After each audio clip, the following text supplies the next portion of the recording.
तो आगे हम बढ़ते हैं और अब हम नेक्स्ट चैप्टर पे स्विच करते हैं। उसका नाम है न्यूटन्स लॉज ऑफ मोशन।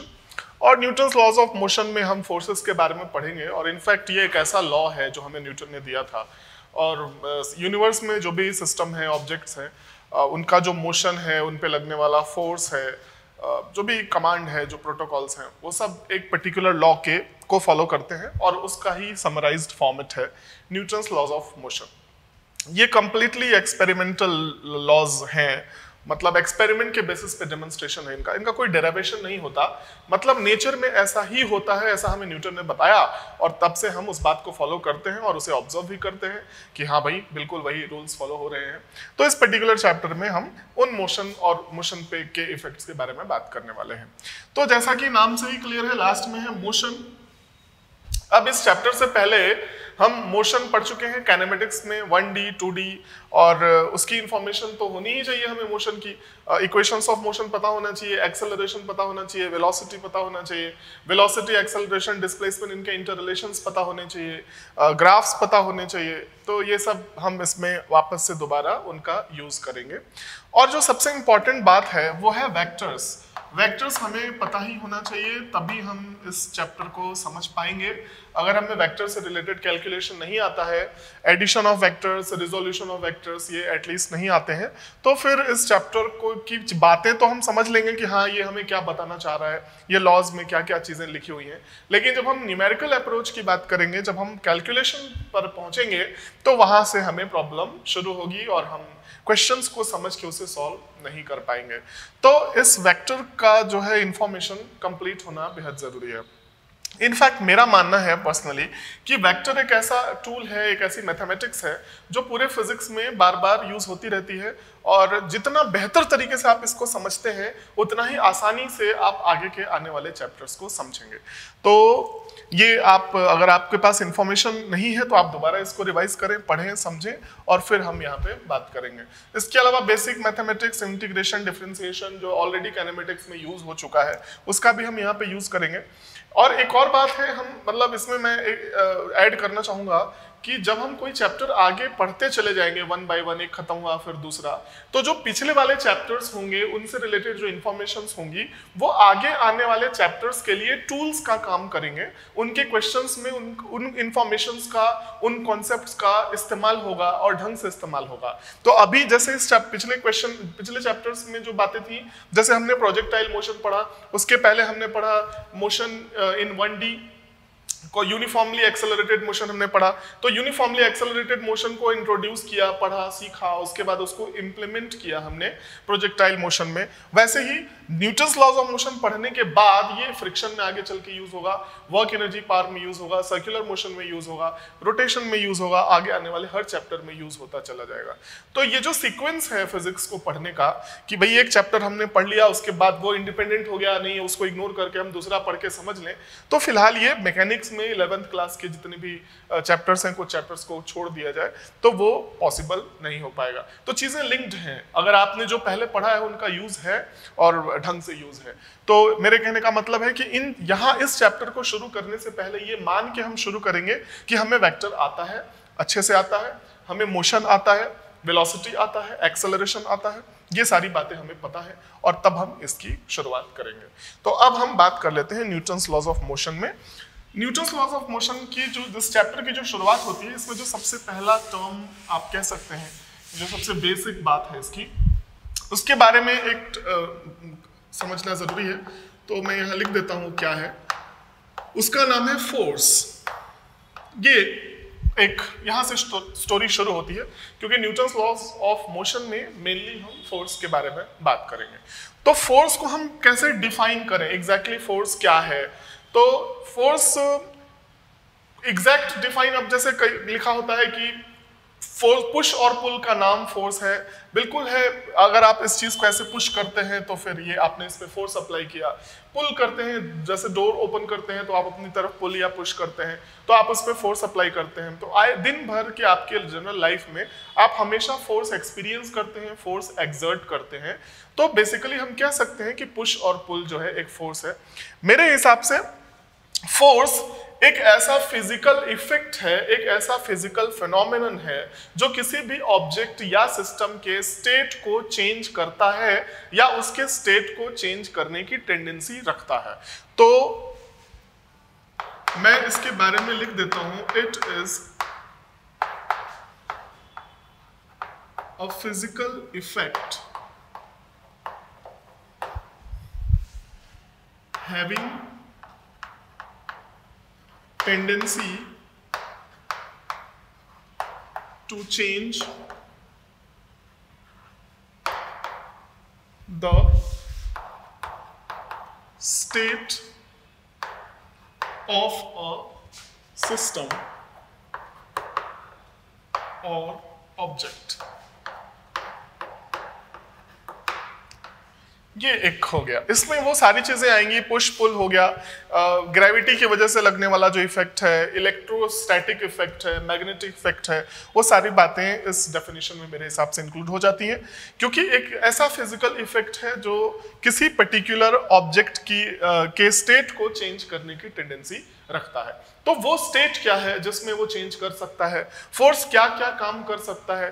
तो स्टेट का मतलब हुआ मतलब स्टेट एक ऑब्जर्वेशन है। अगर आप किसी ऑब्जेक्ट को देख रहे हैं कि किसी पर्टिकुलर पोजीशन पर रखा है तो वो उसका स्टेट है, और अगर उस पर्टिकुलर पोजीशन से हटा के वो दूसरी जगह पे रख दिया गया तो वो उसका दूसरा स्टेट हो गया। या ऑब्जेक्ट किसी पर्टिकुलर वेलोसिटी से ट्रैवल कर रहा है, थोड़ी देर बाद उसकी वेलोसिटी के मैग्नीट्यूड में इंक्रीमेंट हो गया या डिक्रीमेंट हो गया तो वो भी एक चेंज इन स्टेट है। अगर कोई ऑब्जेक्ट किसी वेलोसिटी से ट्रैवल कर रहा है और अपनी वेलोसिटी का मैग्नीट्यूड कांस्टेंट रखते हुए वो किसी डायरेक्शन में टर्न ले लेता है तो वो भी एक चेंज है, स्टेट में चेंज है। और ये सभी काम के लिए जो चीज रिस्पॉन्सिबल है, जो एक एंटिटी रिस्पॉन्सिबल है, दैट इज कॉल्ड फोर्स। मैं ज्यादा से ज्यादा यही कह सकता हूं फोर्स के बारे में। तो फोर्स क्या काम कर सकता है, ये it can displace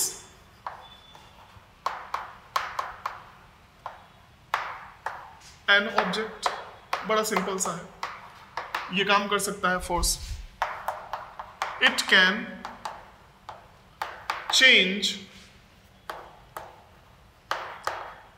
the magnitude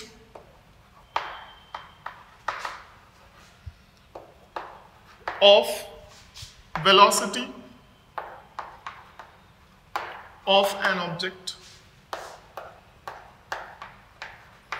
magnitude को चेंज कर सकता है। It can change the direction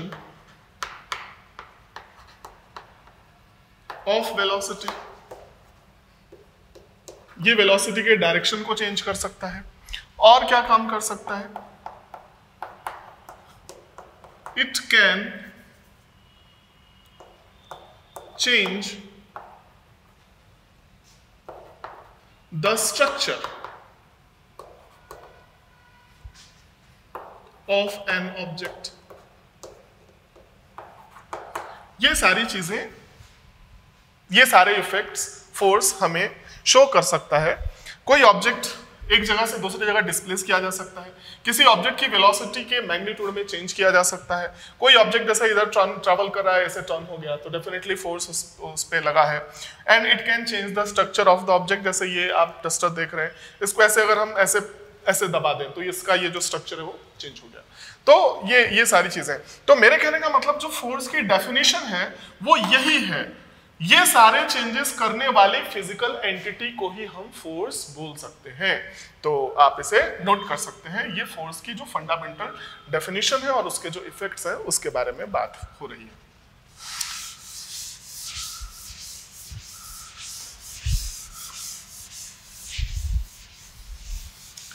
अब क्योंकि फोर्स के पास डायरेक्शन होता है, फोर्स किसी पर्टिकुलर डायरेक्शन में ही अप्लाई करते हैं हम, और बिना डायरेक्शन के जो फोर्स का एग्जिस्टेंस है वो मीनिंगलेस हो जाता है। जैसे पुश और पुल, ये भी डायरेक्शन है। पुश और पुल में क्या डिफरेंस है, वो एक रेफरेंस पर डिपेंड करता है। जैसे ये ऑब्जेक्ट है, अगर हम इसमें अंदर की तरफ फोर्स लगाएं, if direction of force is getting inward the object, then that force is called pushing force, and if the direction of force is coming out from an object, then the force will be called a pulling force with respect to that object. तो ये हमारे observation पे depend करता है, उस object के reference में depend करता है कि हम पुश किसे बोलेंगे और पुल किसे बोलेंगे। तो फोर्स के साथ डायरेक्शन है, और डायरेक्शन होने की वजह से ये इसका जो अलजेब्रा है वो कंप्लीटली वेक्टर वाला हो जाता है, इसलिए फोर्स जो है वो वेक्टर क्वांटिटी है। तो force is a vector quantity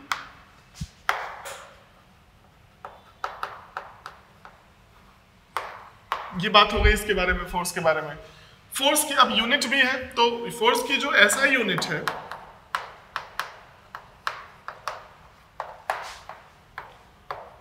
is Newton. ऐसा यूनिट जो है इसकी न्यूटन होती है। न्यूटन, क्योंकि ये न्यूटन्स लॉज ऑफ मोशन में जैसा नाम से ही आपको क्लियर है, तो न्यूटन ने फोर्स के बारे में सारी बातें हमें बताई और बहुत सारी चीजें डील करते हैं हम फोर्स से रिलेटेड, इसलिए इसका ऐसा यूनिट न्यूटन होता है। और इसका जो MKS यूनिट है, MKS unit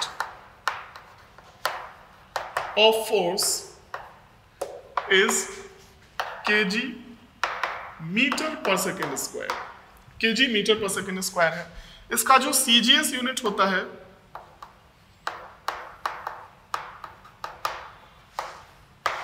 force is gram centimetre per second square, और इसको एक नाम भी दे दिया गया है नोन एज डाइन।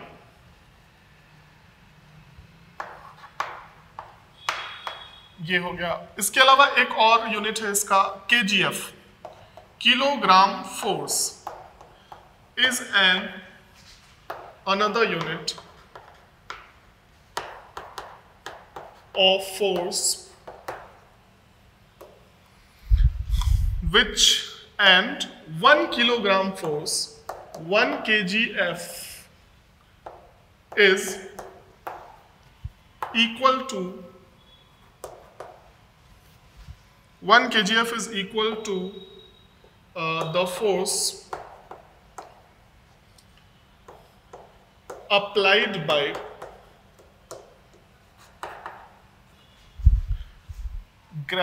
नीचे शायद विजिबल नहीं होगा, मैं इसको ऊपर ही लिख देता हूं, आप इसे नोट कर सकते हैं, फिर मैं इसको ऊपर शिफ्ट करता हूं।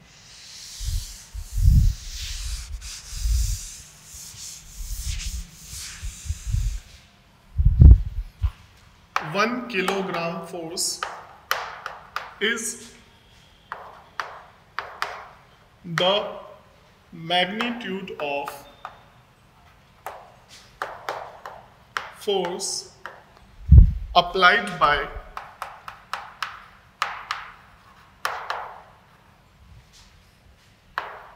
gravity, जो ग्रेविटी फोर्स लगाए ऑन एन ऑब्जेक्ट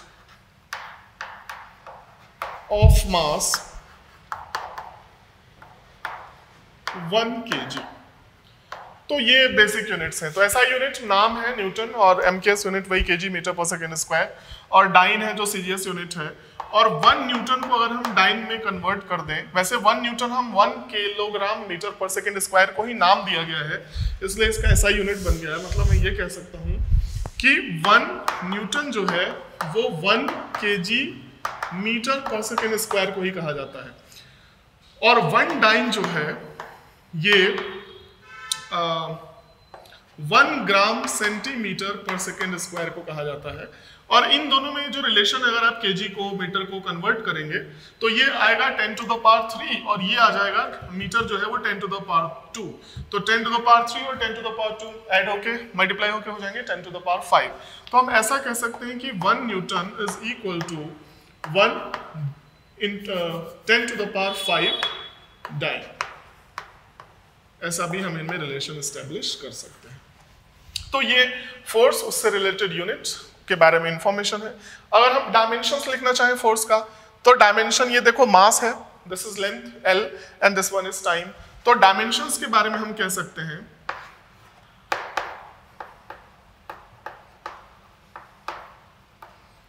MLT-2। ये हमने फोर्स का डायमेंशन लिख दिया। तो इस तरह से हम यूनिट और डायमेंशन और फोर्स के बारे में इंट्रोडक्शन हमने ले लिया। तो ये सब बेसिक बातें हैं, इनको थोड़ा फटाफट हम नोट करके, ज़्यादा इसमें कुछ है नहीं तो आगे बढ़ते हैं, लेकिन बेसिक इन्फॉर्मेशंस है तो लिखना ज़रूरी है, समझना ज़रूरी है, याद रखना ज़रूरी है। फोर्स कौन कौन से टाइप के जो हमें मिलेंगे, तो उसमें भी हम कुछ फोर्सेस के टाइप के बारे में डिस्कस कर लेते हैं। जैसे ग्रेविटेशनल फोर्स,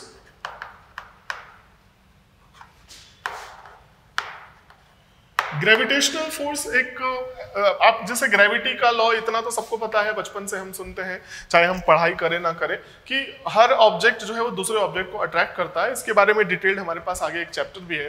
दूसरी चीज, अर्थ जो है वो हर ऑब्जेक्ट को अपनी तरफ अट्रैक्ट करती है। तो ये एक प्रॉपर्टी है, ये नेचर में ऑलरेडी एग्जिस्ट करती है। तो इस प्रॉपर्टी का नाम है ग्रेविटेशनल फोर्स। और फोर्स, इसको हम ऐसे कह सकते हैं, force applied by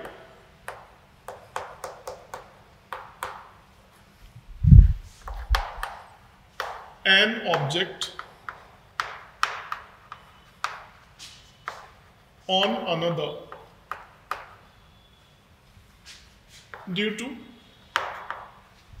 gravitational property.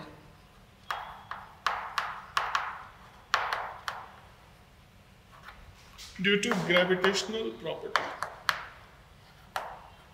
ठीक है। और ग्रेविटेशनल प्रॉपर्टी को मेजर करने का जो जरिया है वो है मास।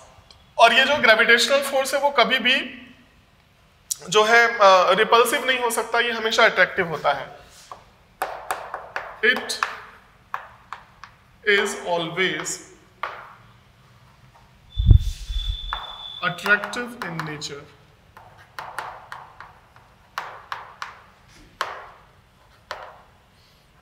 कभी भी रिपल्सिव ये नहीं होगा।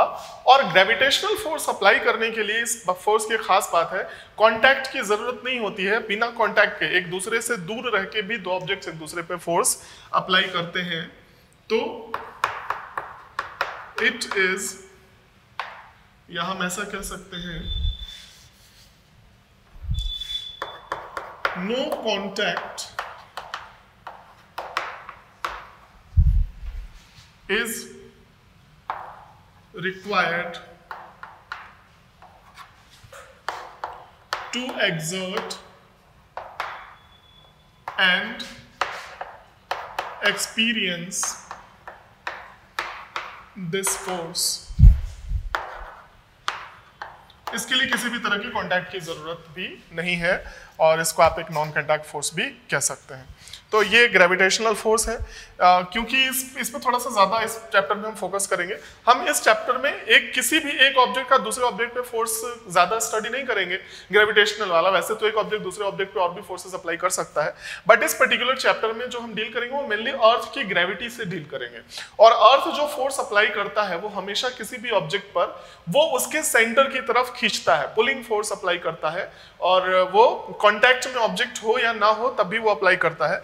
तो अगर हम ग्रेविटेशनल फोर्स का नेचर फिलहाल समझें, हो सकता है इस फेज में आपको ग्रेविटेशन चैप्टर के बारे में आपको इंफॉर्मेशन नहीं है, लेकिन ग्रेविटी जो अर्थ अप्लाई करेगा उसकी जरूरत हमें पड़ने वाली है। तो इसके बारे में मैं थोड़ा सा बता देता हूँ, ताकि जब हम फ्री बॉडी डायग्राम वगैरह बनाएं और क्वेश्चंस करें तो आप इसे समझ सकें।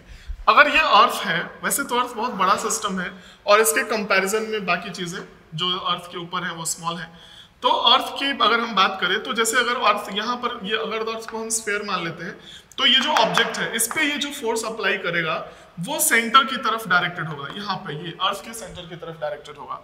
और ये mg होता है, mass multiplied by acceleration due to gravity g। और अगर यहाँ कोई ऑब्जेक्ट रखा है तो इस पर भी अट्रैक्टिव फोर्स ही अप्लाई करेगा, और वो फोर्स भी अर्थ के सेंटर की तरफ ही डायरेक्टेड होगा। mg इस तरह से अप्लाई कर दिया जाता है। इसलिए अर्थ के कांटेक्ट में चाहे किसी भी पर्टिकुलर पोजीशन पे कोई ऑब्जेक्ट रखा है तो वो उसके तरफ अट्रैक्टेड होता है। अगर यहाँ हमने कोई ऑब्जेक्ट रखा है तो अर्थ जो फोर्स अप्लाई करेगा वो अपने सेंटर की तरफ ही अप्लाई करेगा, उसका मैग्नीट्यूड भी mg ही होगा। तो ग्रेविटेशनल फोर्स का जो, अर्थ का जो ग्रेविटेशनल फोर्स है उसका नेचर ऐसा ही होता है। लेकिन क्योंकि ये ऑब्जेक्ट्स काफी स्मॉल है, अर्थ एक बड़ा सिस्टम है, तो आपको ये एक, हमने यहाँ पर एक टर्म डिफाइन किया, या एक टर्म आपने सुना भी होगा, हॉरिजॉन्टल एंड वर्टिकल। तो हॉरिजॉन्टल जो है वो आप जो ऐसे ये सरफेस ग्रेविटी, पहले मैं वर्टिकल बता देता हूं।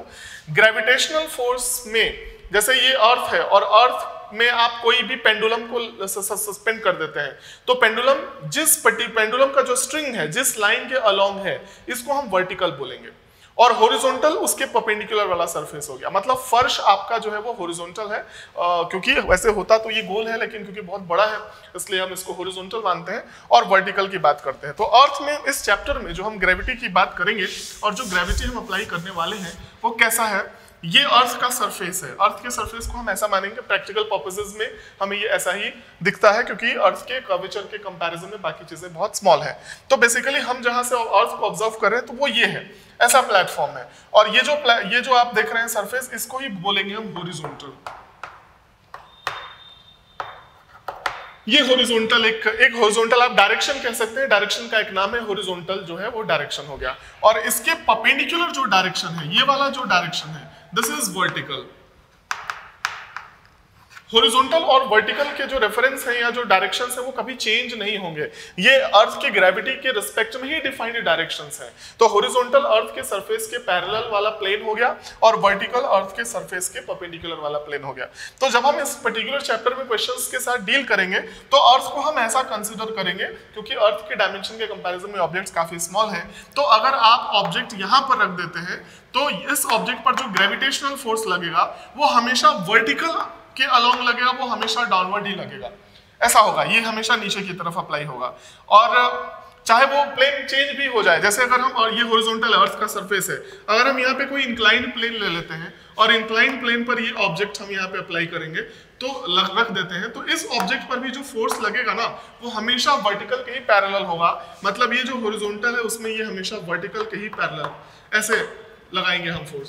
तो mg हमेशा वर्टिकली डाउनवर्ड डायरेक्शन में ही लगेगा, इसमें कभी कोई ऑल्टरनेशन नहीं होगा, चाहे ऑब्जेक्ट और हॉरिजॉन्टल के प्लेन के पैरेलल रखा हो, किसी इंक्लाइंड प्लेन पर रखा हो या किसी कर्व्ड सरफेस पे रखा हो, ये जो mg है वो हमेशा डाउनवर्ड डायरेक्शन में ही लगता है। ये एक इंपॉर्टेंट बात है, जब मैंने ऑब्जर्व किया है बच्चे न्यूमेरिकल कैलकुलेशंस करते हैं तो ये जैसे ही प्लेन सरफेस चेंज कर दो, इंक्लाइंड प्लेन बना दो या कोई कर्व्ड प्लेन बना दो, तो ग्रेविटेशनल फोर्स को लेके कंफ्यूजन बेसिकली स्टार्टिंग में आ जाता है। वैसे कोई बहुत बड़ी बात नहीं है, बड़ा आसान है इसको समझना। तो ये mg जो है वो हमेशा डाउनवर्ड डायरेक्शन होता है। दूसरा, एक ऑब्जेक्ट जो है ना, वो एक ऑब्जेक्ट जो है उसके जो फोर्स अप्लाई करेगा अर्थ, वो दूसरे ऑब्जेक्ट के प्रेजेंस से इंडिपेंडेंट होगा। मेरे कहने का मतलब ये हुआ कि अगर आपने एक ऑब्जेक्ट यहाँ रख दिया, आगे हम इस बारे में अभी और भी डिटेल में बात करेंगे, इस पे यहाँ पे रख दिया, ये 3 kg का ऑब्जेक्ट है और ये 2 kg का ऑब्जेक्ट है, तो अर्थ इस पे जो ग्रेविटेशनल फोर्स लगाएगा वो 20 न्यूटन मतलब 2g होगा, और इस पे जो फोर्स अप्लाई करेगा वो 3g होगा। मतलब इसके ऊपर रखने की वजह से ये इफेक्ट, इसके वेट का इफेक्ट इसमें कभी भी इंक्लूड नहीं होगा। अगर हमसे कहा जाए कि भाई अर्थ इस पे कितना फोर्स अप्लाई कर रहा है, तो इस 3 kg वाले ऑब्जेक्ट पर अर्थ 3g वर्टिकली डाउनवर्ड डायरेक्शन में अप्लाई करेगा। इस ऑब्जेक्ट का वेट जो है, इसको वेट कह सकते हैं आप, वो सेम उस ऑब्जेक्ट पे ही लगाना है, किसी दूसरे पे नहीं लगाना है। वैसे ही 2 kg वाले ऑब्जेक्ट की अगर हम बात करें तो इस 2 kg वाले ऑब्जेक्ट पर अर्थ जो फोर्स अप्लाई करेगा वो डाउनवर्ड डायरेक्शन में ही अप्लाई करेगा। ये 2 kg वाला इसके ऊपर नहीं लग रहा है, मतलब ऐसा इस डायरेक्शन से दिमाग में एक मिसकॉन्सेप्शन डेवलप होता है कि ये जो 2 kg को अर्थ नीचे खींच रहा है तो वो 2g जो फोर्स है वो 3 kg पे भी नीचे की तरफ लगेगा। नहीं, बिल्कुल ऐसा नहीं है। Force applied by Earth is independent of the location, independent of the orientation of multiple objects with respect to one another. ये हमेशा जो है वो vertically downward direction में ही लगेगा और एक दूसरा। हाँ, अगर आप इसको एक पूरा ऑब्जेक्ट मान लें कि चलो ये पूरा एक ऑब्जेक्ट है 5 kg का, तो इस 5 kg के ऑब्जेक्ट को कलेक्टिवली अगर हम एक ऑब्जेक्ट माने तो इस पे जो फोर्स लगेगा वो 5g अप्लाई होगा। तो ये बात जो मैं अभी बता रहा हूँ वो आगे हमें फ्री बॉडी वगैरह डायग्राम वगैरह बनाने में यूजफुल होंगे। तो ये ग्रेविटेशनल फोर्स से रिलेटेड छोटी सी इंट्रोडक्शन है, और उसमें भी स्पेशली अर्थ जो ग्रेविटेशनल फोर्स अप्लाई करेगा उस बारे में हमने बात करी है। फिर हम आगे बढ़ते हैं और एक दो और फोर्सेस के बारे में देखते हैं। अब एक और फोर्स होता है जो नेचर में बेसिकली एग्जिस्ट करता है, वो है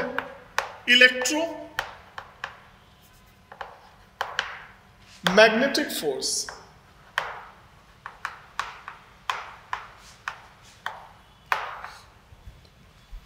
अब ये भी एक नेचर, ये सारी बातें हैं जो नेचर में ऑलरेडी एग्जिस्ट करती हैं। क्यों है ऐसा? अब अपन से एक अर्थ बाकी चीजों को क्यों अट्रैक्ट करता है, या ग्रेविटेशन प्रॉपर्टी की वजह से एक ऑब्जेक्ट दूसरे ऑब्जेक्ट को क्यों अट्रैक्ट करता है, इसका कोई जवाब नहीं है। प्रकृति है, ऐसा ही है प्रकृति में, यही रूल है। बट जो जिस रूल को वो फॉलो करते हैं उसकी हम स्टडी करते हैं। तो बिल्कुल वैसे ही एक दूसरा हमारे पास टर्म है इलेक्ट्रोमैग्नेटिक फोर्स। वैसे ये 12th क्लास के सिलेबस में आता है, पर फिर भी इतना तो सबको ही ये पता होता है कि चार्ज एक प्रॉपर्टी है जिसकी वजह से दो ऑब्जेक्ट्स एक दूसरे पे फोर्स अप्लाई करते हैं, वो रिपल्सिव भी हो सकता है और अट्रैक्टिव भी हो सकता है। तो इलेक्ट्रोमैग्नेटिक फोर्स के बारे में हम कह सकते हैं force due to charge at rest. Rest पे होता है तो इलेक्ट्रोस्टैटिक फोर्स लगता है। ज्यादा अभी इसके बारे में आपको डिटेल में सोचने की जरूरत नहीं है, इसके लिए अलग अलग चैप्टर्स बने हुए हैं। बस इंट्रोडक्शन है कि ये किस तरह के फोर्सेस होते हैं, क्योंकि यूनिवर्स में जितने भी फोर्सेस हैं वो सब कुछ फंडामेंटल फोर्सेस के वजह से ही है, इनसे डिफरेंट कुछ भी नहीं है। तो इलेक्ट्रोमैग्नेटिक फोर्स जो है वो force due to charge at rest और इन मोशन ऑन किस पे, अनदर चार्ज। मतलब ये जो रेस्ट पे है मेनली तो इलेक्ट्रिक फोर्स लगाते हैं और मोशन की वजह से एक मैग्नेटिक बिहेवियर भी डेवलप हो जाता है, जिसे हम इलेक्ट्रोमैग्नेटिक फोर्स के नाम से कलेक्टिवली जानते हैं। और एक और होता है न्यूक्लियर फोर्स। न्यूक्लियर फोर्स भी एक अल्टरनेट टाइप का फोर्स है जो इलेक्ट्रोमैग्नेटिक फोर्स से डिफरेंट है।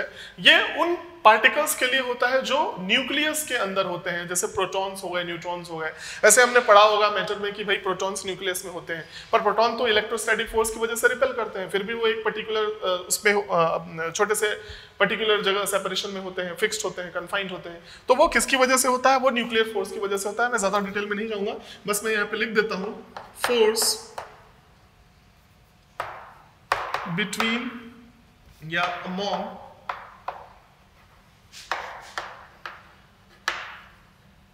nucleons in the nucleus of atom। इसके बारे में ये न्यूक्लियर फोर्स हम कह सकते हैं। और एक दो छोटे मोटे और भी फोर्सेस होते हैं। ये वाला जो फोर्स है वो एक पर्टिकुलर स्मॉल सेपरेशन के लिए वैलिड होता है, लार्ज सेपरेशन पर ये फोर्स वैलिड नहीं होता। तो वैलिड मतलब बहुत ही नैनोमीटर, फर्मीमीटर, फेम्टोमीटर इस तरह से होता है। Valid for very small separation. ये कुछ हमारे पास फोर्सेस हैं। और यूनिवर्स में जितने भी फोर्सेस होंगे, चाहे वो कॉन्टैक्ट या नॉन कॉन्टैक्ट फोर्स होंगे, वो इनमें से ही किसी न किसी फोर्स का एक टाइप हो सकता है या ये ही उनकी कोई ना कोई वजह होती है। तो ये बेसिकली फोर्स के बारे में बात हुई। और आगे जैसे जैसे कुछ और फोर्सेस आएंगे तो हम उनके बारे में बात करेंगे कि वो इनमें से कौन सी कैटेगरी में आते हैं। और अब हम ये फोर्सेस की इंट्रोडक्शन के बाद शुरू कर सकते हैं न्यूटन्स लॉज ऑफ मोशन। अब हम वो अगले वीडियो में कंटिन्यू करेंगे। Thank you.